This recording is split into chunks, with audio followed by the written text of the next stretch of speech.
민생 문제에 민감해져야 한다.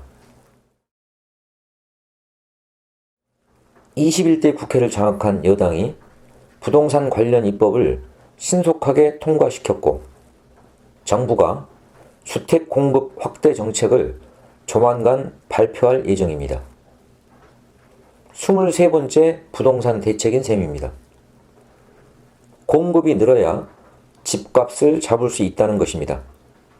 서울시의 용적률을 높이고 강남권 재건축 규제를 완화하며 태릉 골프장 등의 아파트 단지를 건설하는 등의 주택 공급량을 늘리는 방안이 발표될 모양입니다. 하지만 2018년 9월 서울 근교에 3기 신도시를 세워 주택 30만 채를 공급하는 계획을 내놓았지만 집값은 잡히지 않았습니다. 2008년 상위 1%가 소유한 주택 수가 3.5채였는데 10년 뒤인 2018년에는 7채로 늘었습니다. 공급을 늘려봐야 실수요자들이 사들이는 게 아니라 돈 많은 다주택자들이 사들인다는 뜻입니다. 집 없는 서민들은 집이 없어서 못 사는 것이 아니라 돈이 없어서 못 사는 것입니다. 투기에 대한 욕망을 부추길 게 아니라면 무주택 서민들의 주거 안정을 위해 공공임대주택을 크게 늘려야 합니다. 우리나라의 2018년 공공임대주택은 약 300만 채인데 서울은 공공임대주택 비중이 8%입니다. OECD 나라들보다 한참 낮습니다. 네덜란드 40%, 영국 22%, 스웨덴, 독일 등은 20% 수준입니다. 이들 나라에서도 신자유주의 정책의 영향으로 정부의 지원이 줄었습니다. 독일에서는 정부 주거지원 축소로 공공임대주택이 2006년에 209만 4,200채에서 2018년에는 117만 6,500채로 줄었고, 이로 인해 베를린에선 2016년에서 2017년 사이에 주택가격이 20.5%나 상승했습니다. 2019년 베를린에서 임대료 상승에 항의하는 시위가 벌어진 배경입니다. 더불어민주당은 집값 안정 대책으로 행정수도 이전 카드를 꺼냈습니다. 더불어민주당은 행정수도 완성 추진단을 구성하고 국토균형발전이라는 국가적 의제를 완성하겠다고 밝혔습니다. 하지만 과연 정부 여당의 정책이 얼마나 진정성과 일관성이 있는지 의구심부터 듭니다. 그동안 수도권 신도시 개발, 삼성동 105층 현대사옥 개발 허용, 삼성역 복합환승센터 개발, 공기업 이전지 고밀도 개발 등 수도권 규제 완화 정책을 추진해 왔기 때문입니다. 그런데 갑자기 국토의 균형 발전 운운하면서 행정수도 완성을 꺼내드는 것은 위선적이고 앞뒤가 안 맞습니다. 민심의 분노가 심상치 않고 궁지에 몰리자 국면 전환용 카드로 꺼낸 게 아니냐는 의심을 살만합니다. 게다가 행정수도 이전의 효과도 의문입니다. 정부 청사를 세종시에 건립한 뒤에도 서울 집값은 내려가지 않았습니다. 오히려 더 많이 올랐습니다.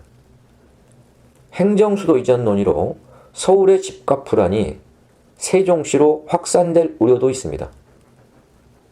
더불어민주당 행정수도 완성 추진단장 우원식 의원도 말만 꺼내면 말한 곳이 바로 난리가 나니 참 어렵다. 일단은 집값 상승이 일시적 현상이라고 보고 있다. 그러나 수도 이전 논의 과정에서 이를 악용하는 투기 세력이 생긴다면 정부가 엄격한 정책을 내서 막아야 할 것이다 라고 인정했습니다. 한국감정원 통계에 따르면 세종시 아파트값은 올해 들어 7월 20일까지 21.36%의 상승률을 기록해 전국에서 가장 큰 오름세였습니다. 부동산 시장이 들썩이는 이유는 초저금리 시대에 시중에 넘쳐나는 과잉 유동성이 부동산으로 몰리고 있어서입니다. 넘치는 달러 유동성이 금, 주식 등 자산 가격을 크게 끌어올리고 있는 것이 전 세계적인 현상입니다. 달러의 대체제 속성이 강한 금값은 연일 사상 최고가를 갱신하고 있습니다. 지난달 31일 뉴욕 상품거래소에서 금 8월물 가격은 스토이온스당 1.05% 오른 1962.8달러로 마감했습니다. 12월 인도분 금은 장중에 사상 첫 2,000달러를 돌파하기도 했습니다. 한국거래소 금시장에서도 금 현물 1g당 가격은 78,490원으로 연초 대비 38% 상승했습니다. 국제 은 가격 상승세는 더 가팔라 3월 저점에서 2배 넘게 올랐습니다. 코로나19 이후 과잉 유동성이 넘쳐나고 있는 상황에서 민생과 관련하여 간과할 수 없는 중요한 문제가 또 하나 있습니다. 식량 위기의 문제입니다. 2008년 미국발 금융위기 이후 식량 위기가 벌어졌습니다. 미국 정부가 양적 완화 정책으로 4조 달러를 찍어서 시장에 퍼부었고 그 이후에 식량 위기가 터졌습니다. 대규모로 달러를 찍게 되면 상품의 가격이 인상되는 것은 불가피합니다. 당시 미국 시카고 선물거래소의 밀 가격은 사상 최초로 톤당 400달러를 찍었고 콩 역시 처음으로 500달러를 넘었습니다. 그 전까지 밀은 100달러대, 콩은 200달러대였습니다. 그 결과 UN 식량농업기구는 37개 나라를 식량 긴급 위기 국가로 분류했습니다. 문제는 식량의 절대 생산량이 아닙니다. 생산량과 관계없이 식량 위기가 일어났습니다. 2008년에서 2009년 밀의 생산량은 6억 8,300만 톤으로 소비량 6억 3,600만 톤보다 많았습니다. 쌀도 마찬가지입니다. 2006년부터 2010년까지 쌀 생산량은 소비량보다 많았습니다. 식량 위기는 식량 생산이 부족해서 나타나는 현상이 결코 아닙니다. 금융 위기에 의해서 파생된 위기입니다. 양적 완화 정책으로 대량의 화폐가 발행되고 그것이 식량 시장에 투자돼 벌어진 사태인 것입니다. 이번에는 더 큰 식량 위기가 벌어질 수 있습니다. 미국의 연방준비제도가 막대한 달러를 찍어냈기 때문입니다. 미 연준이 돈을 풀기 위해 사들인 자산은 6월 중순 7조 1,700억 달러로 지난해 말보다 3조 달러 넘게 증가했습니다. 2008년 금융위기 이후 2011년까지 늘어난 연준 자산 2조 200억 달러보다 많습니다. 최근 미국의 통화량 증가율은 전년 대비 24%로 역대 최고입니다. 미국의 양적 완화에다가 유럽 국가들과 일본마저 화폐 찍기에 가세한다면 거품 자본은 10조 달러를 넘어설 것입니다. 벌써부터 국제 곡물 시장에서 쌀, 밀 등의 가격이 출렁이고 있습니다. 로이터 통신에 따르면 국제 쌀 가격 기준인 태국 백미 1톤 가격이 500에서 570달러에 거래됐다고 보도했습니다. 2013년 4월 이후 7년 만에 최고 가격으로 폭등한 것입니다. 외신은 쌀 주요 수출국인 태국과 베트남에 가뭄이 발생해 생산량이 줄어든 데다 코로나19로 쌀 사재기와 공급 불안이 발생해 쌀 가격이 급등했다고 분석했습니다. 미국 시카고 밀 선물 가격도 3월에만 8% 올랐습니다.